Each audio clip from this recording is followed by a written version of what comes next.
Their faces etched with sweat, their hearts aglow. Industrial souls forged in fire's embrace. Their lives entwined with steel relentless. Okay, welcome people. What do you get when you cross an innovative industry, a modern role, a modern approach to sales, marketing, operations, and an infectious personality? What do you get when you cross all those things? You get Lisa Block, and she is here with me today, and we are going to be chatting about all these things and more.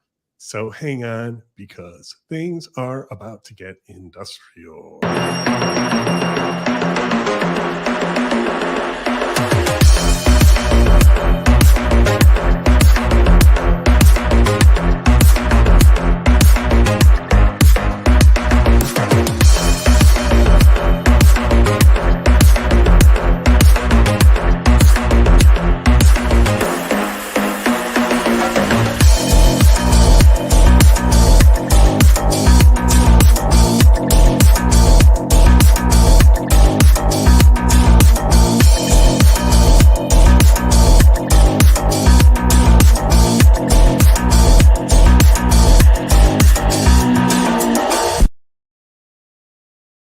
Hey, Lisa, welcome to my show. Thanks for joining us. Hello. How are you?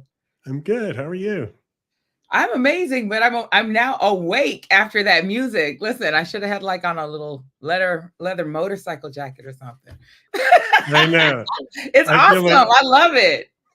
I feel like I should warn people. It's kind of like it's my thing. No, that's my thing. I love it. So it was good. Yeah, wake up. It's early morning for you. Wake up, have a coffee, some jamming music, and here we are. Yeah. We got it.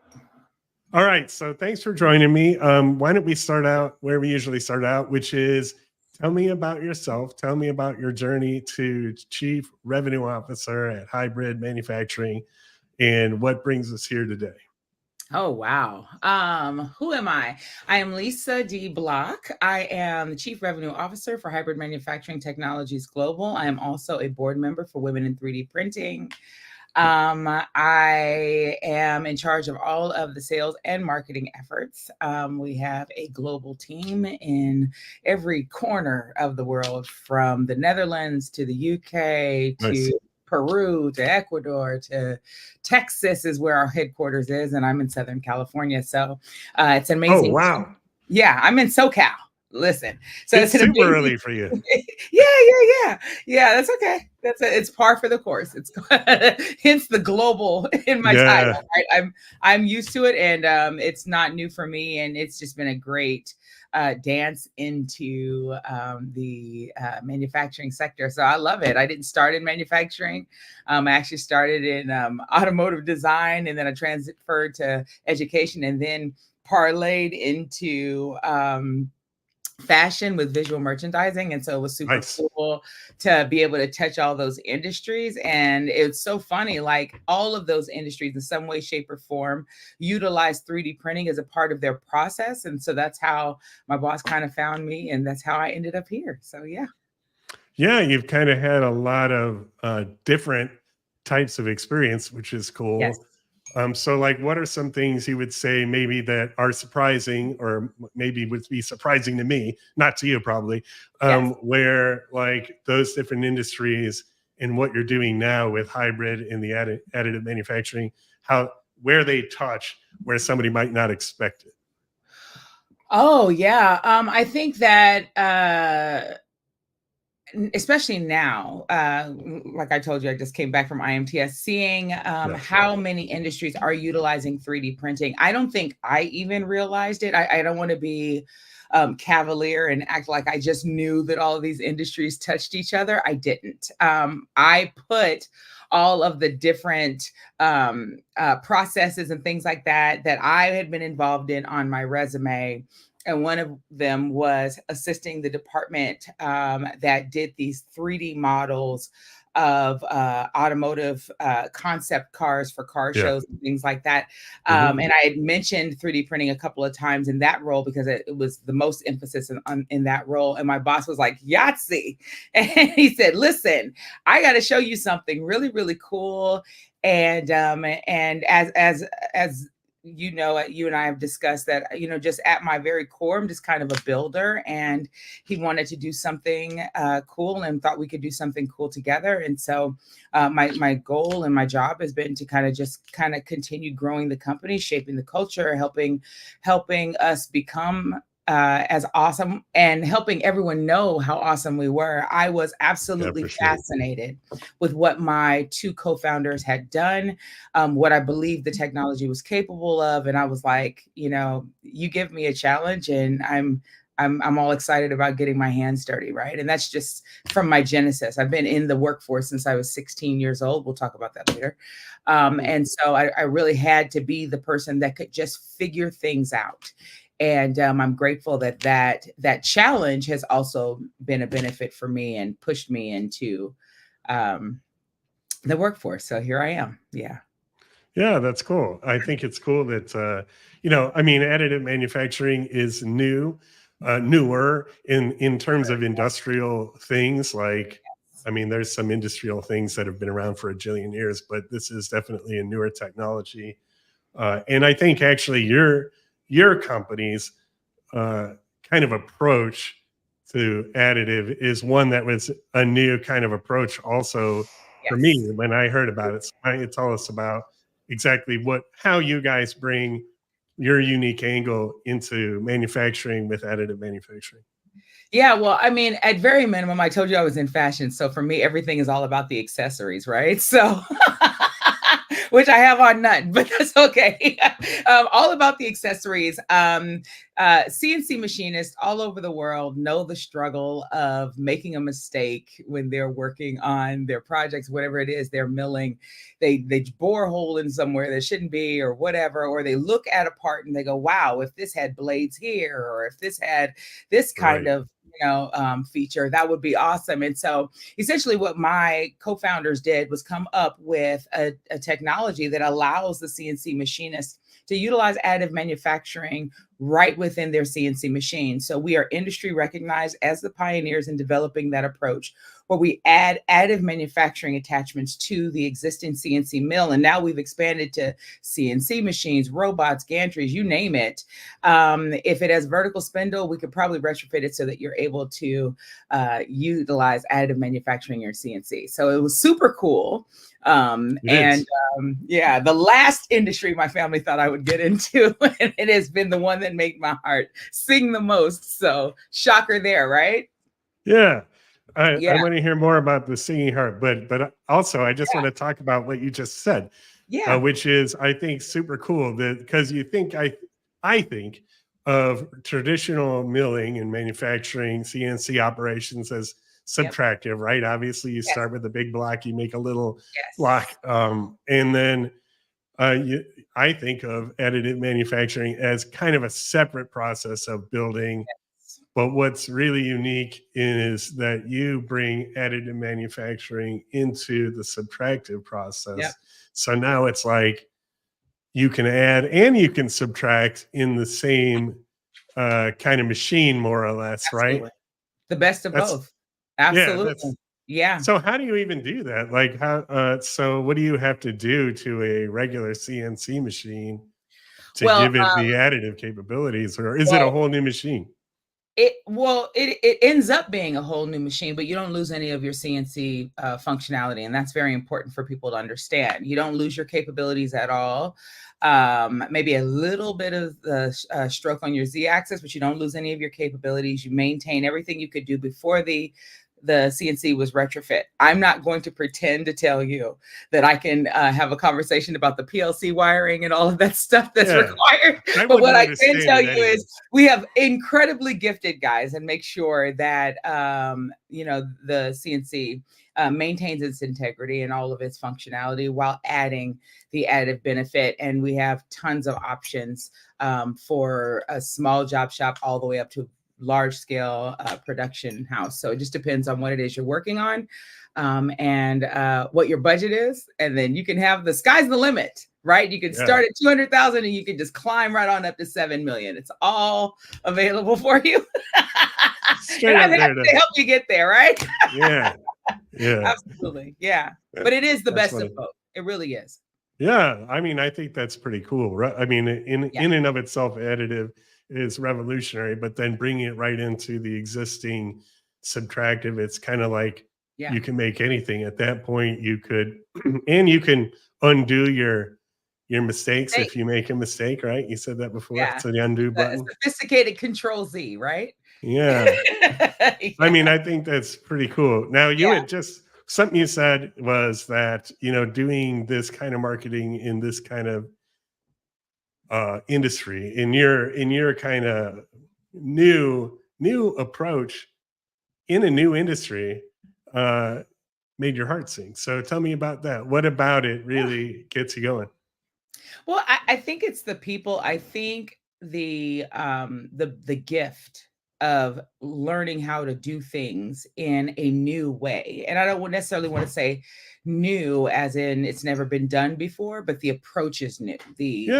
The eyes in which you see the parts you make, or the life of the parts you make. That is all new, right? And so for me, there is nothing better than standing and speaking with someone, talking to them about what is possible, and then seeing the light bulb go off where they're like, I have been doing this by hand for I don't know how many years, and I really could have just used your solution to laser weld it, or I could have finished everything all in the same setup instead of putting it in this machine and then taking it out and putting it in that machine. You know what I mean? And don't get me wrong, there are different machines for different purposes. I am a firm believer that there is something to be said about people that will be honest about whether or not their approach is always the best approach for the part itself. We are very, very transparent when we feel like there's a better technology to do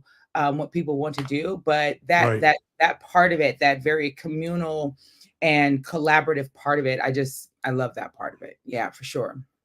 Yeah. The people part of it. Yeah. I know you're a people person. We'll get there. I am. Right? Yeah. I love that about you. Steve, my guest from just the last show, is saying this is why industrial marketing can be so interesting, so much going on. And he also threw in awesome music. I agree. Awesome music. Yes. Yeah. To my own horn. Steve's going to toot it for me. Hey, if you're out there and you're listening and you might have a comment, don't be shy. Throw your comment in the comments. We see them here, and it makes it for fun, for random interjections into the flow of conversation. In my personal opinion, increase the fun level. Absolutely.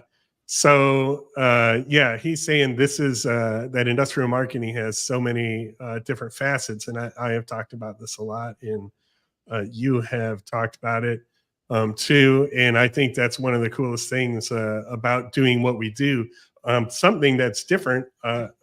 Another thing that I think is kind of innovative about you is that, you know, you call yourself Chief Revenue Officer, which the whole RevOps, revenue officer type approach is a little new. It's newfangled for manufacturing, I would say. It's a newfangled approach for an old industry where you're really looking at the unification of marketing, sales, and operations, kind of like, not in a single role by any means, but like it's a different approach. We often talk about the silos between sales and marketing and operations, but having a RevOps is kind of the solution to that. And it's not something that you see adopted. You see it in a lot of other kind of businesses, but in industrial businesses, it's a little new. So I Yeah, guess very much so. you know what has that role? How has that role, I guess, changed you and your company's approach to your go-to-market strategy, and how does that make you guys and you as a person a little different from other industrial marketers, maybe? Well, I think it, at very minimum, it makes it easier, right? You know, I have been at this a long time. I won't tell you my age, but I'm up there. And I beat you, I'm sure. I'm up there, right? I'm 21 a few times. So one thing I will say is that historically, I've always seen the contention between the marketing team communicating what the people, the salespeople have to sell. Right. And then you add with that to that, I like to call the marketing pot of stew, social media and everything being online now. And I think Yeah. it's inevitable that you have to commingle those departments and those endeavors all together so that everyone has the same vision. So there is no contention, so that the end user is being communicated with in a way that they do understand the sales process. They do understand the technology. They do understand the limitations, because a lot of times you find you have, oh, here's a product, we're ready to go to market it. And everyone's like, great, it's all these wonderful things. And there's no discussion of what limitations or whether or not it's a wonderful thing for you. We're not talking to our client, we're talking to everyone. And the salespeople show up on site and the people have no idea, no idea really what this really can do. And so I think Yeah. throwing them all together and being intentional about every stage of the marketing and every stage of the sales process, and having those two areas synergistically work together, I think inevitably it has made my job so much easier, because there aren't two heads to try to figure out, okay, this is how we're going to communicate it. Okay, your department's not communicating it correctly, your department's not selling it correctly, you guys are making promises where there should be no promises, etc. And so I think we're going to see more and more CRO roles as people understand the marketing and sales, they hold hands, right? Absolutely. Yeah. And operations to some degree And too, operations. because we're all And not making to forget promises somebody operations. has to keep, right? Oh my gosh, let me just say this because I feel like a heel for not saying that. And absolutely, operations. The support staff are the most important people of your company. I don't think on any level, you'll probably hear me talk about that. I think diversity of role is very important. So everyone who's going there, flipping the switch on early, turning the lights on, making sure you're answering all the emails, those people are invaluable. And they drive the revenue just as much as the salespeople, because they're the people that hold the relationship after the sale has gone forward. So yes, thank you for pulling my shirt tail on that, because absolutely operations people are inevitable, invaluable, and I wouldn't be able to do anything I did without them. So for sure, No, and absolutely. they keep all our promises, so we got to make sure you're on And the same remind us of page. them, right? They remind us, you said. Yeah, It's like, exactly. yes, I did. Yes, Yeah, customer, we can do this. Oh, yes. can we? I mean, yeah, exactly. So Exactly. They you're keep us running in, honest. yeah, for sure. Yeah, Yes. absolutely. Yeah. It's super easy to promise impossible things as a sales and Yes. marketing person, for sure. Yes. Especially when you're not Dangerous. an engineer. Yep. Yeah, Yeah. exactly. Yes. That's all the engineers are, yeah, definitely like high-fiving over this one, because I know it's Yes. like they're, Yes. yeah, salespeople and engineers, and trying to make deals that are actually possible is very, very Yes. important. Um, Absolutely. I know that you've run into this because you've talked about this, and it's obvious from your approach and your product, Yeah. and that is like the issues marketers and salespeople face when bringing something innovative to market, right? Which is education. What you just said, you go in, you talk to a customer, they have no idea what the heck you're talking about. Yeah. This is a whole new idea. Yeah. And that is actually a super significant challenge in marketing and sales, is Yes. bringing innovation. It's amazing. It's awesome. Everybody wants it.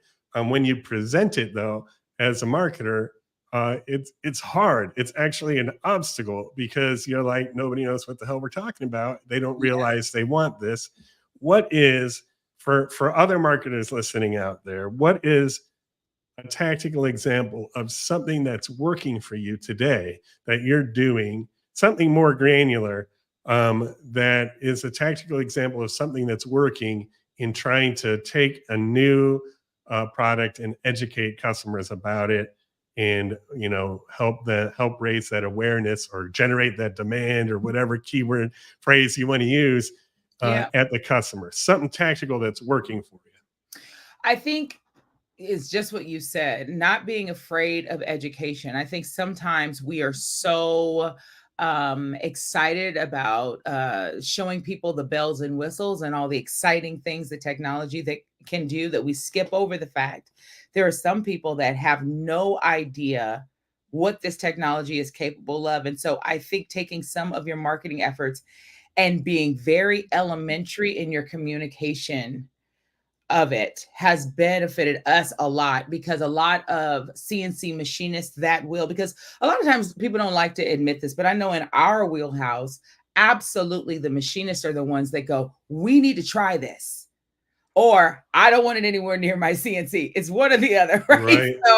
So we have to take that approach and recognize there are some people that will see it and wonder. What do you do with the people that are wondering? You can't go to market with manufacturing speak all the time. Everyone's not that gifted in that area. And when I say gifted, I mean they have studied additive manufacturing to a granular level. They know everything about metallurgy there is to know. You have Right. to talk to people at their level. And the best way for you to alienate me, even if I know what you're talking about, is for you to walk into a room and use all of your verbiage, because in my mind, you've alienated everyone in the room that doesn't know what you do for a living, right?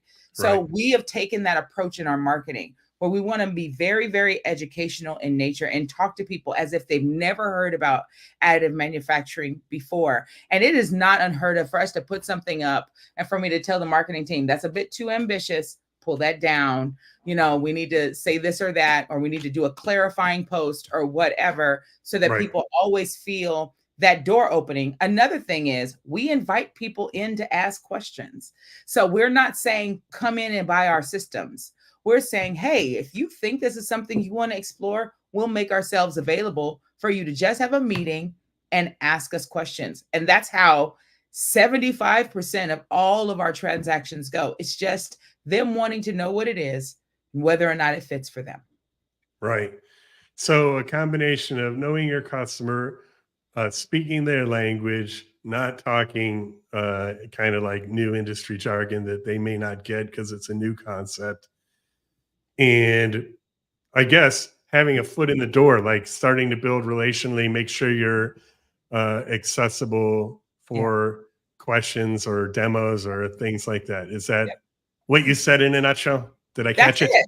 That's it. I mean, the building blocks are this: be relational, have the ability, right, to have a conversation with someone, right? Taking out your need for everyone to know that you're an expert about it, and just have a basic conversation. Find out about them, find out about what they're doing, right? Find out about the challenges. What upsets you? what are you tired of dealing with? And then we'll go into all of the, the scientific this and that, and this is why it may work or may not work and all that good stuff. But at a very elementary level, I think when we communicate that it is possible, right? Then people are willing to be very transparent with you, and then you can come up with an approach that works for them. Yeah, good stuff. I want to switch gears. Okay. We've talked a lot about your role Yeah. and your industry, which is fine, and people want to know that. I want to know that, but also I want to know a little more about you as a person, Mm, because I know, I mean, you've emphasized a lot knowing your customers, yeah. knowing uh, just the importance of personal relationships. So Yes. this is an opportunity for us and for the audience here to learn more about you personally. So one thing I always like to know about people is Yeah. what is it behind the scenes that is kind of your center or your Mm, grounding thing or your motivator. mm. It takes a lot of different forms. I can give you some examples, but I don't want to feed you. I don't want to steer you too much. I want to let you go where you want to go. Yeah. But what is it for you that is that centering thing or that motivating thing that makes you get up and do the things you're doing. It makes you drive to be more human, Yep. more interpersonally connected. Where is that coming from? It's kind of like a core trait of you in Mhm. just the small interactions I've had with you. We've only talked a couple of times, but it's super Yeah. obvious from your posts and from talking to you just even a couple of times Yeah. that you're very people focused. So Yeah. where is that coming from? And it's steering everything you're doing. What's your center? Yeah, I think it's a blessing and a curse, right? I think being someone who genuinely cares about people in a society where we don't see that very much, it can be the most frustrating thing. I'm Yeah, just being transparent. It can be the most frustrating totally. thing because we become intimately aware of how little people care. You know what I mean? And you also become frustrating for other people because they don't care. They're like, you can't possibly really like people. So it is frustrating for them. But for me, my driving focus has always needed to be I need to make a difference at what I did. It is the thing that has Okay. kept me from jumping from opportunity to opportunity. I'm a loyalist because when I go to bed at night, I need to know that something I did actually mattered. Everyone doesn't have that driving focus, but I do. So the work that I do, it has to be important work. And we have to all be willing to do the work, right, so that its importance comes forward. So I have always loved people, but I've not always had the best experience with people, and I've tried Mhm. to make sure that people are able to say that with me as minimally as possible. Now I will say this. I'm not always successful in that regard because at the same time, there will always be people that will test your boundaries, right? And I've had to learn to set boundaries. I was not good at boundaries before, and I was frustrated, and I was overworked, and I was angry at work every day, and I was, rolling my eyes every time I had to get up and go to work. And I just made a decision, and I would chalk it up to age, John. I think I just made a decision that if I was going to do something, I was going to do something that I loved. And I wasn't going to be Yeah. crying in my mirror before I went to work. And everyone was going to get the best version of me. And I was going to be in environments where I could give the best version of me. And if I couldn't laugh and if I couldn't give, then I wasn't going to be there. And so I did a lot of work on me so that I was able to show up. But my driving force, hands down, is the job well done, is the, oh my gosh, that really spoke to me, is the, could you please elaborate more on that? It is all of these people experiences Mhm. that you have. That's where it's all coming So from. when you say you need to make a difference, Mm. okay, what define that a little bit more? I think you just started doing that, but Oh, just take a little more. What does that mean? I need to oh make my a difference gosh. Okay, I can for define it you. in a name. It's a woman you'll never meet in your life, and I don't know if she will ever see this, but her name was Nancy Kitty. Okay. Nancy Kitty was my senior year English teacher. And I had to start working full time to support myself and my mom in probably one of the most expensive counties in the United States. I was born and raised, right, Newport Beach, California. It's like on the border of Newport and right. We were in this beautiful area. And I was going to this great school. My mom wanted me to be in a great school, and she was a successful thespian. She had done lots of theater, and she had a Nice. stroke.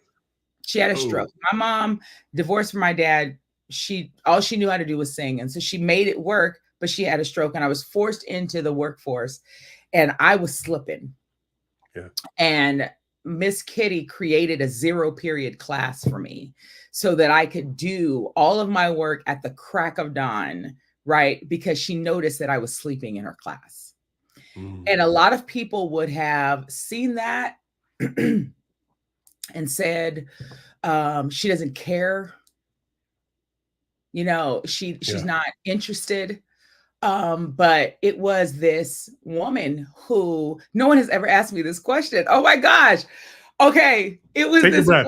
Take a breath. It's okay. It was this woman who saw something in me. And I've just been so blessed to constantly have people around me who saw something in me.